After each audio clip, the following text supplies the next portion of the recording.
Alhamdulillahi Rabbil Alamin Alladhi khalaqal mauta wal hayata liyabluwakum ayyukum ahsanu amala wa huwal azizul ghafur.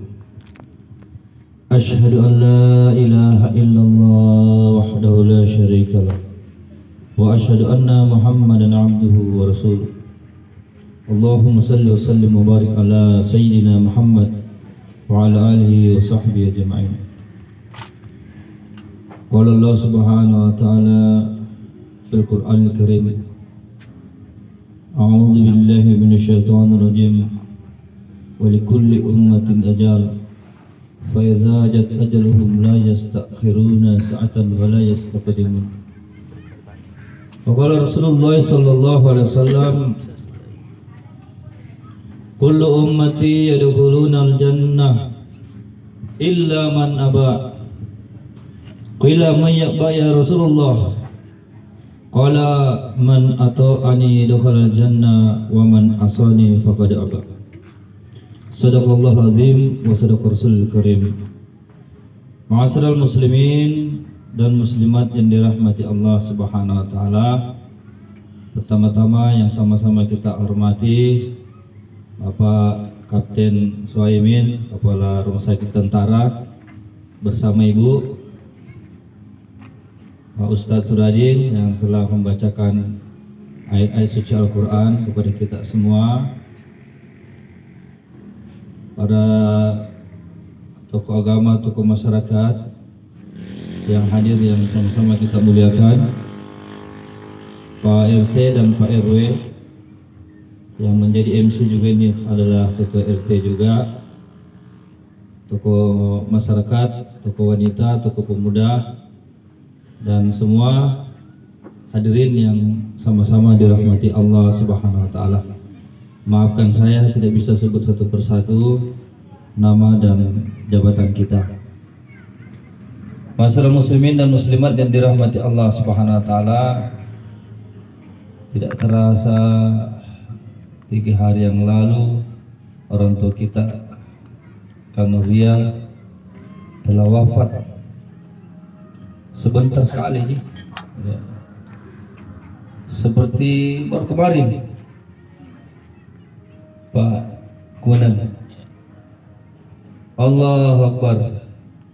Kita pun begitu nanti. Suatu saat kita tinggal cerita juga. Nanti bapak-bapak dan ibu-ibu akan cerita, oh dulu ada pembingkat timnas di sini, namanya Pak ini, biasa ceramah apa juga begitu. Tinggal cerita. Jadi memang dunia ini adalah cerita. Yang nyata itu adalah akhirat. Yang nyata itu adalah akhirat. Maka hadirin yang dirahmati Allah, pertama-tama saya ingin mengajak kita, mari kita kembali perbarui rasa syukur kita kepada Allah Subhanahu wa taala.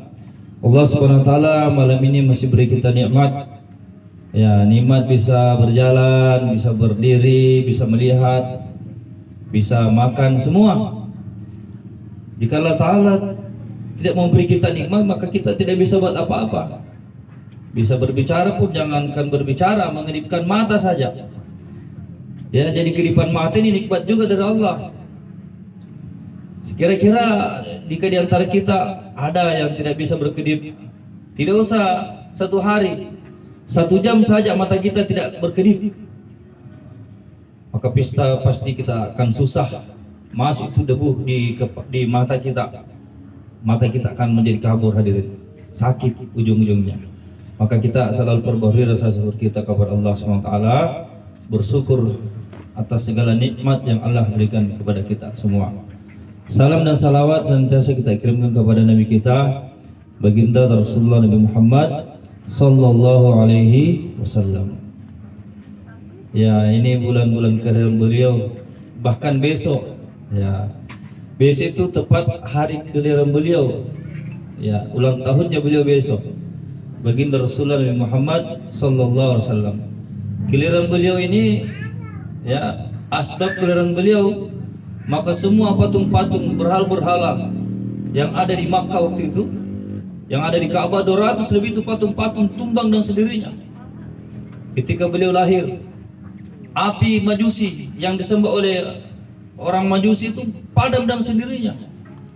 Berkahnya kelahiran baginda Rasulullah Nabi Muhammad sallallahu alaihi wasallam. Dan nanti di akhirat hanya beliau baginda Rasulullah sallallahu alaihi wasallam yang berhak memberi syafaat kepada kita semua. Syafaat pembelaan, ya. Anggaplah syafaat ini seperti ini. Kan mungkin ada yang belum paham dengan kita ini. Anggaplah seperti ini. Kita sementara naik motor, tiba-tiba di depan itu ada sweeping. Ya, gabungan. Ada POM, ada TNI, ada polisi, ada jasa harja, gabungan. Lalu kita datang naik motor, ditahan kita. Tiba-tiba datang Pak Kepala Rumah Sakit, anggota saya itu Pak. Seperti itu, seperti itu gambarannya itu syafaat. Anggota saya itu Pak, tolong dikasih bebas, lolos. Nanti begitu di akhirat baginda Rasulullah SAW mengenali kita semua umatnya. Ya, bagaimana caranya Nabi mengenali kita? Sejauh mana kita bersalawat kepada baginda Rasulullah Nabi Muhammad sallallahu alaihi wasallam. Kemudian bekas-bekas sujud, tanda-tanda air wudu, bekas-bekas sujud nanti itu bercahaya semua, dikenali oleh baginda Rasulullah Nabi Muhammad sallallahu alaihi wasallam. Hadirin kaum muslimin dan muslimat yang dirahmati Allah Subhanahu wa taala, insyaallah pada kesempatan kali ini paling lama 15 menit saya membawakan ceramah. Jadi tolong disimak baik-baik, karena apa yang saya sampaikan ini penting untuk saya dan kita semua. Penting untuk saya dan kita semua. Paling banyak maksimal 3 poin yang saya sampaikan. Iya. Kalau almarhumah kan sudah meninggal, sudah tidak ada. Almarhumah itu waktu hari Senin, setelah salat asar kita bawa ke kubur. Hari itu hadirin yang dirahmati Allah SWT, waktu kita kembali dari kubur, orang yang paling terakhir, 3 langkah itu langkahnya orang paling terakhir meninggalkan kuburan, maka almarhumah langsung dikasih bangun di kubur, langsung dibangunkan itu. Apa yang terjadi ketika beliau dibangunkan? Maka didatangkanlah satu sosok di hadapannya, sosok yang tampan, yang berwibawa, penuh dengan nur. Ditanya, kau kenal orang ini? Hadirin mulia, jika almarhumah ini semasa hidupnya dia senantiasa melaksanakan perintah Allah, mengamalkan sunnah Rasulullah sallallahu alaihi wasallam dalam kehidupannya, khususnya salat, maka dia langsung mengatakan dia adalah Muhammad sallallahu alaihi wasallam. Kalau hari itu dia kenal siapa orang itu yang didatangkan, maka langsung selamat dia dikubur. Tapi kalau selama ini dia tidak pernah ikut Rasulullah sallallahu alaihi wasallam, malas melaksanakan perintah Allah, sunnah Rasulullah sallallahu alaihi wasallam, malas salat, ya kasapa-sapa nasa tumatay. Ditanya siapa ini bapak, siapa ini orang ini, tidak bisa dia menjawab, dia tidak kenal siapa itu Muhammad sallallahu alaihi wasallam. Tapi jika dalam kehidupannya dia senantiasa bersalawat kepada baginda Nabi, dia senantiasa menghidupkan sunnah Rasulullah sallallahu alaihi wasallam dalam kehidupannya, masih muslim yang dirahmati Allah SWT, maka dia akan mudah menjawab dia itu adalah Muhammad sallallahu alaihi wasallam. Maka dalam kehidupan kita ini hadirin, Bapak dan Ibu yang dirahmati Allah Subhanahu wa taala, saya tidak menggurui, kita hanya berbagi ilmu saja. Hari itu saya sudah membagi satu ilmu, tapi setengah-setengah. Belum jelas bagaimana apa yang kita kerjakan ketika kita menghadiri penguburan. Ya. Ini dicatat dalam hati, dikesankan, kemudian niat amalkan dan sampaikan. Nabi sallallahu alaihi wasallam mengajarkan kita kepada kita semua ketika kita menghadiri penguburan. Bismillahirrahmanirrahim. Man akhadha min turabil qabri hala dafni biyadihi aw hala aradatihi wa qara'a inna anzalnahu fi lailatul qadar sab'a maratin waj'alahu mal mayyit fi kafni aw fi qabri lan azibahu dzalikal mayyitul fil qabri. Tolong Bapak dan Ibu, kalau kita menghadiri penguburan, ya karena sudah lewat ini, tapi tidak menutup kemungkinan besok-besok ada keluarga tak meninggal. Ini adalah salah satu amalan yang diajarkan oleh Nabi kepada kita semua umatnya. Barang siapa yang hadir di penguburan, kata Nabi, barang siapa menghadiri penguburan hari itu, kalau ini hari tidak bisa karena sudah lewat 3 hari. Hari itu kata Nabi, dia datang di penguburan. Makanya penting sekali kita kalau kita pergi turun, pergi juga dikubur. Antar sunnah melihat itu liang, dilihat, oh lama juga saya masuk ke situ. Siapa saja kata Nabi yang mengambil tanah atau debu di tangannya, barang siapa kata Nabi yang mengambil tanah atau debu di tangannya, lalu dia bacakan Inna anzalnahu fi lailatul qadar, satu ayat, ya, di surat Al-Qadar, ayat pertama saja. Barang siapa kata Nabi yang menghadiri penguburan, dia ambil tanah atau debu di tangannya, kemudian dia bacakan Inna anzalnahu fi lailatul qadar sab'a maratin, sebanyak 7 kali. Jadi ini baca 7 kali. Kemudian ditaburkan tanah tersebut atau debu tersebut ditaburkan ke mayit, di kafannya atau di kuburnya. Paling bagus kalau di kafannya belum sempat ditimbun, lalu kita datang taburi dari kepala sampai kaki. Terserah. Apa kata Nabi? Lan u'adzibahu dzalikal mayyitul fil qabri. Maka kata Nabi, tidak akan diazab, Allah tidak akan mengazab mayat yang ada di dalam kubur tersebut. Ya, banyak orang ini lupakan kalau pergi melayat. Padahal ini penting sekali. Karena itu kubur, kata Nabi, kubur itu adalah salah satu taman dari taman-taman surga dan jurang-jurang neraka. Sekarang kan begini, saya ini sementara ada di tamannya di rumah. Ada di taman ini. Namanya kita sudah berada di taman, gampang bikin masuk itu. Sudah gampang masuk. Ya, sudah ada di taman rumah ini. Saya sudah berada di taman-taman. Tidak lama lagi saya masuk ke dalam. Kata Nabi, kubur itu adalah taman-taman surga dan jurang-jurang neraka. Kalau kubur tak sudah menjadi taman-taman surga, insya Allah sampai ke dalam surganya Allah SWT. Sebaliknya, kalau di kubur kita sudah menjadi jurang-jurang neraka, langsung masuk, seterusnya sampai masuk ke nerakanya Allah SWT. Ya, na'udzubillah min dzalik, ya. Maka Sayyidina Utsman radhiyallahu anhu, Sayyidina Utsman ketika melihat kubur, Sayyidina Utsman ketika beliau melihat kubur, beliau menangis sampai-sampai itu air matanya membasahi jenggotnya.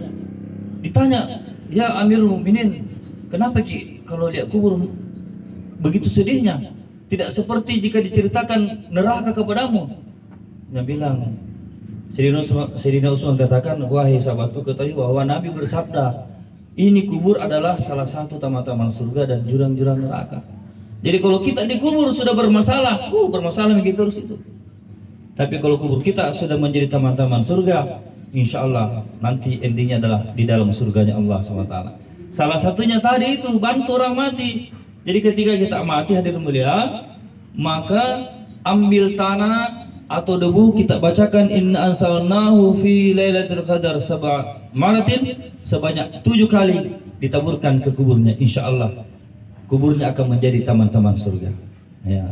Tapi jangan kita berharap bilang kalau begitu balik nanti kalau saya mati saya panggil Pak Gunawan datang melayat jam makan sholat. Tidak nyambung, tidak bisa. Ya. Karena ada hadisnya Nabi juga, orang yang menjaga sholatnya di masjid berjamaah 40 hari 40 malam dibebaskan dari penghuni neraka dan orang-orang munafik. Ya, tidak usah terlalu melebar ke situ, hadir mulia. Yang kedua adalah Nabi juga mengajarkan kepada sahabatnya.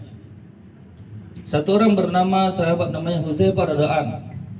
Hudzaifah ini setelah salat maghrib, Nabi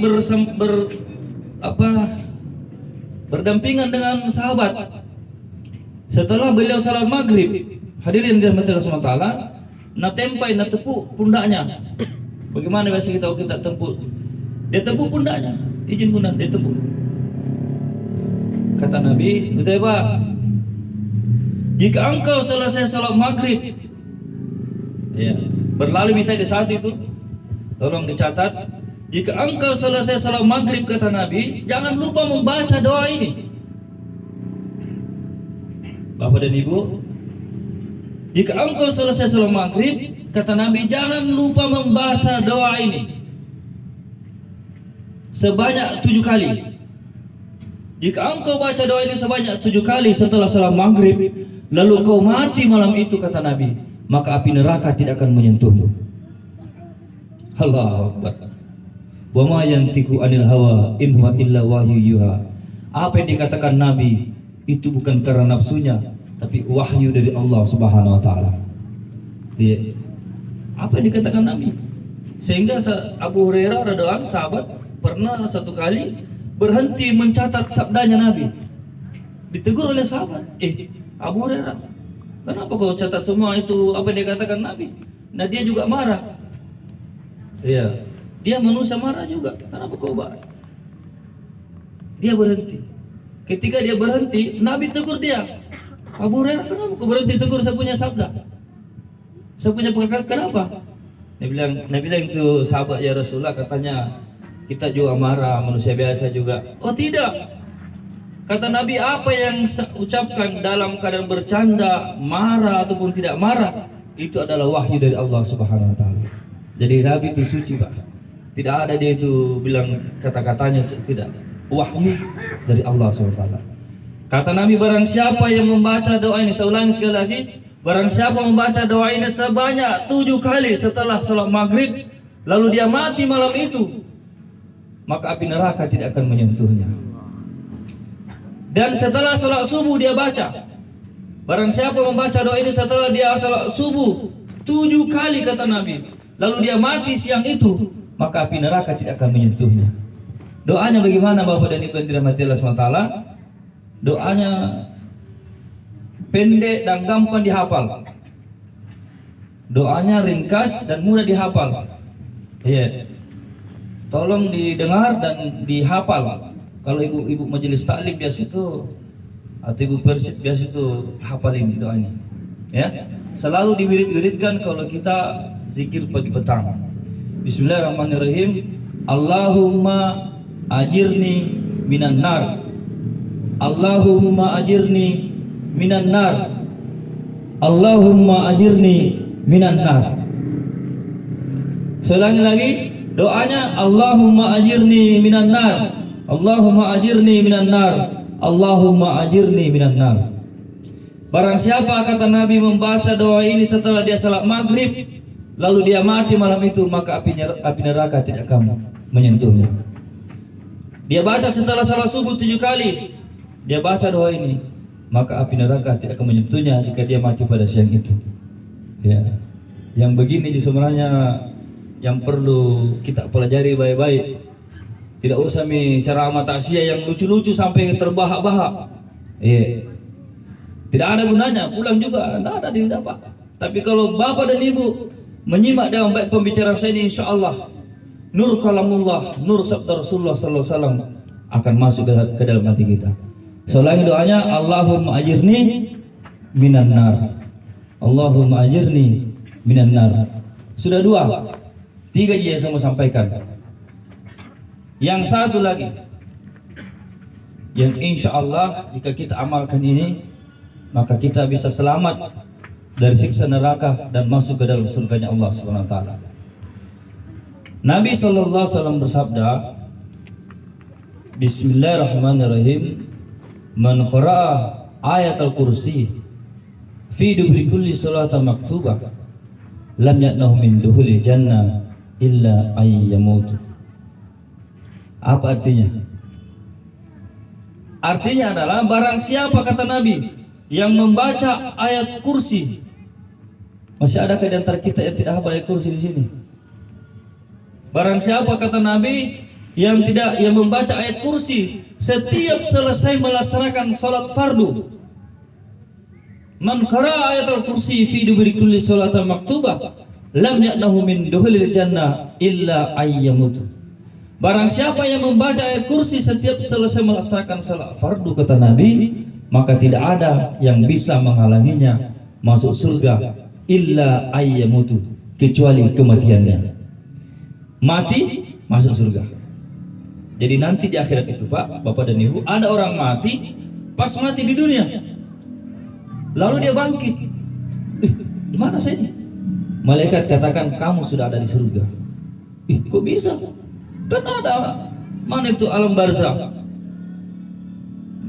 masyar, mizan, siratal mustaqim. Dulu di dunia ada dicerita, memang ada. Tapi dengan rahmat Allah SWT, pemasenan Allah SWT, asbab daripada ayat kursi yang kau baca setiap selesai melaksanakan salat fardu, maka Allah terima ayat kursi itu. Sekarang kau dimasukkan surga tanpa dihisab. Iya, penting ini, ya. Jadi hadirin dirahmati Allah SWT, 3 perkara ini insya Allah jika kita amalkan, maka kita akan ada janji Allah dan Rasulnya, kita bisa selamat nanti di kubur, di mahsyar, sampai masuk ke dalam surganya Allah Subhanahu wa taala. Masyaallah muslimin yang dirahmati Allah Subhanahu wa taala, alhamdulillah sudah kurang lebih 10 menit saya berbicara. Saya kira sudah cukup sekian pertemuan kita malam ini. Semoga apa yang saya sampaikan ini ada sedikit yang tersangkut di hati kita, ya. Buat apa itu? Itu botol, Pak, Bapak dan Ibu, botol. Kalau mau diisi, kemudian langsung ditumpahkan air masuk, lebih banyak keluar daripada masuk itu. Begitu anunya. Kalau kita mau isi botol, kan kecil ini, langsung diisi, langsung ditumpahkan 1 ember, tidak cukup 1 gelas masuk itu. Tapi kalau botol yang kecil lubangnya, kita tetesi air sedikit demi sedikit, lama-lama penuh itu. Nah, seperti itulah kita ini. Kalau sudah lebih dari 15 menit dengarkan ceramah, insya Allah sudah mulai mengantuk, sudah mulai jenuh. Dan memang target saya tidak lebih dari 15 menit. Ya, Bapak dan Ibu yang dirahmati Allah Subhanahu wa taala, untuk ibu-ibu yang hadir,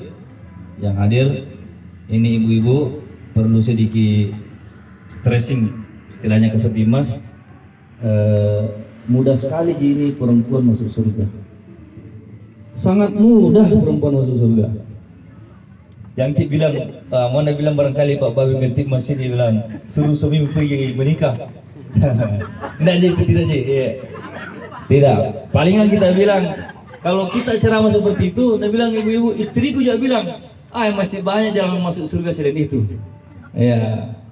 Itu tidak ada perempuan yang bisa terima seperti itu. Istrinya juga Nabi tidak terima.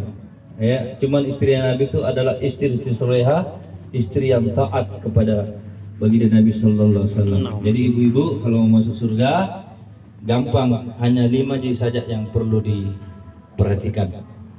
5, hanya 5 saja. Ya, bukan kalau yang itu tadi yang 1, langsung masuk surga tidak ditanya-tanya. Iya. Artinya perlu juga disampaikan ini. Kalau seperti tadi, kalau kita naik motor, kalau masih dikasih singgah berarti masih diperiksa. Tapi kalau langsung saja langsung masuk cepat, itu yang 1 masuk surga tidak dihisab. Yang 5 ini yang perlu kita jaga, ibu-ibu yang dirahmati Allah, adik-adik. Yang pertama, kalau mau masuk surga, gampang masuk surga, yang pertama adalah taat kepada Allah dan Rasulnya. Taat kepada Allah dan Rasulnya. Yang kedua adalah menjaga sholatnya 5 waktu. Di mana? Tidak perlu di perempuan di masjid berjamaah. Tidak. Sebaik-baik sholatnya perempuan adalah di dalam rumahnya. Sebaik-baik dalam rumahnya, di dalam kamarnya. semakin tersembunyi itu sholatnya perempuan, semakin disenangi oleh Allah Subhanahu wa taala. Ya, bagaimana caranya kita jaga sholat? Saya kasih sedikit perandaian ya, tamsil istilahnya. Pemain bola, gawang, ya, itu penjaga gawang, kerjanya menjaga supaya tidak kebobolan. Bagaimana caranya? Maka dia harus ada di bawah mister. Kapan ditinggalkan itu mister gawang, kebobolan itu. Begitu ibu-ibu. Caranya menjaga sholat, sebelum azan orang di masjid, kita sudah siap. Itu namanya menjaga, tidak kebobolan itu. Pas orang azan di masjid, kita sudah bisa sholat. Ya, begitu kalau perempuan. Ya, ibu-ibu, jaga sholatnya, kemudian puasa di bulan Ramadan. Tidak susah, tidak banyak anunya kalau perempuan. Laki-laki gitu yang banyak susahnya masuk surga. Yang keempat, kata Nabi, taat kepada suami. Nabi bersabda, seandainya manusia bisa bersujud kepada sesamanya manusia, maka akan kuperintahkan perempuan bersujud kepada suaminya. Waktu kita belum menikah, surga di bawah telapak kaki ibu. Pas kita menikah, surga ada pada suami kita. Bagaimana yang terjadi sekarang? Allahu Akbar. Ya. Kenapa? Bukan terbalik sekarang, bukan istri yang taat kepada suami sekarang, suami yang taat kepada istri. Nah, balik ayatnya, ar-rijalu qawwamuna 'alan nisa. Nah, Allah berfirman, laki-laki itu adalah pemimpin perempuan. Tapi di sini insyaallah tidak ada. Jadi, kalaupun ada, segera malam ini bertobat, minta maaf kepada suami. Pak, ayah, maafkan selama ini saya banyak sama kita. Seperti itu. Yang terakhir kata Nabi, yang jika perempuan yang masuk surga adalah jaga kehormatan rumah tangga. Ya. Pergi suami tak kerja, jangan bikin kita di belakang. Ada juga seperti itu, suaminya pergi kerja, dia di belakang mal live. TikTok. Iya, mal live baru Allahu Akbar. Ataukah suaminya pergi kerja, nagi suaminya kiri boko. Hidayah ya Allah. Kalau suami pergi kerja, maka perempuannya itu doakan supaya suaminya selamat, ya, dapatkan rezeki yang halal dan thayyibah. Masyarakat muslimin yang dirahmati Allah, sudah itu sedikit melenceng tadi dari pembahasan 3 poin ini, hanya untuk peringatan saya kepada ibu-ibu ini. Tapi bapak-bapak jangki itu yang ada di sana, bapak-bapak di belakang, jangan sampai kita mau lolos. Kalau istri tak berdosa, lebih-lebih suaminya. Jangan kira mau lolos. Kalau kita buat dosa, istri tidak buat dosa. Tapi istri dapat dosa, suaminya berdosa juga. Itu beratnya, itu tugasnya, itu laki-laki tanggung jawabnya. Kalau kita melakukan perbuatan dosa, istri kita tidak dapat dosa. Tapi kalau istri kita ada berbuat dosa, suaminya juga dapat, istrinya juga dapat, double. Ya? Jadi bapak-bapak yang ada di belakang, perhatikan ini. Jangan sampai istri tadi, karena kan biasa begitu kalau saya ceramah, anu bilang itu suaminya, murasami. Padahal dia sendiri juga yang pelakunya, ya. Kira itu hanya intermezzo saja. Bapak-bapak tolong jaga istri, anak, saudara dan ibu tak dari siksa api neraka. Ku anfusakum wa ahlikum nar. Jagalah dirimu dan keluargamu dari api neraka. Hadirin kaum muslimin yang dirahmati Allah Subhanahu wa taala, demikianlah apa yang bisa saya sampaikan. Baik benarnya itu pasti dari Allah Subhanahu wa taala. Jika ada yang salah, itu pasti dari saya mohon maaf. Tidak ada sama sekali, tidak ada dalam hati ini mau menyinggung ataukah melukai hati bapak-bapak dan ibu-ibu. Hanya sekedar bermusyawarah saja, hanya sekedar saling mengingatkan saja. Terutama tadi doa yang saya sampaikan, tolong dihafal baik-baik, baca setiap selesai salat maghrib dan subuh. Dan jangan lupa setiap kita selesai salat fardu, jangan beranjak dulu dari tempatnya sebelum baca ayat kursi. Singkat sekali itu ayat kursi, 1 ayat saja. Insya Allah apabila itu kita baca, Allah SWT ridho, maka nanti langsung masuk ke dalam surganya Allah SWT tanpa dihisab lagi. Demikianlah yang saya sampaikan. Kepada Allah SWT saya banyak-banyak mohon ampun. Sekali lagi saya mohon maaf kepada izin kepada komandan dan ibu, kepada bapak-bapak dan ibu-ibu. Saya mohon maaf yang sebesar-besarnya. Mari kita sama-sama mengirimkan dulu. Saya lupa itu hari, saya lupa. Hari ini malam ini Allah ingatkan saya. Kita sama-sama hadiahkan Al-Fatihah kita. Pahala Al-Fatihah kita untuk orang tua kita almarhumah Kanoria atau neneknya Winda. Neneknya Haikal. Ila hadratin Nabi Muhammad sallallahu alaihi wasallam wa ala alihi wasahbihi ajma'in. Wa khususan ila ruh almarhumah Kanoria. Lahumul Fatihah.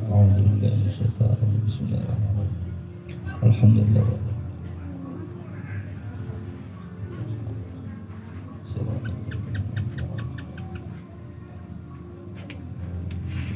Amin amin ya rabbal alamin. Subhanallah bihamdihi, subhanallah bihamdika, asyhadu an la ilaha illa anta, astaghfiruka wa atubu ilaik. Assalamualaikum warahmatullahi wabarakatuh.